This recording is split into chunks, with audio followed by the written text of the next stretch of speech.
மகேந்திர பாகுபலியாகிய நான்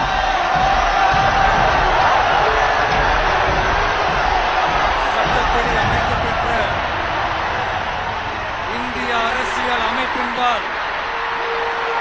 உண்மையான நம்பிக்கையும் மாறா பற்றும் கொண்டிருப்பேன் என்றும்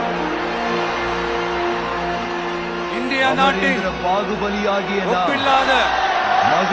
முதல் ஆட்சியையும் ஒருமையையும் நிலைநிறுத்துவேன் என்றும் மகாராஜா தமிழ்நாட்டு அரசின் முதலமைச்சராக பதவியேற்று அச்சமின்றி பாகுபாடு உண்மையாகவும் உளச்சான்றின்படியும் என் கடமைகளை நிறைவேற்றுவேன் என்றும் ராஜமாதா சிவகாமி தேவியின் சாட்சியாக அரசியல் அமைப்பிற்கும் சட்டத்திற்கும் இணங்க அச்சமும் ஒருதலை சார்பும் இன்றி விருப்பு வெறுப்பை விலக்கி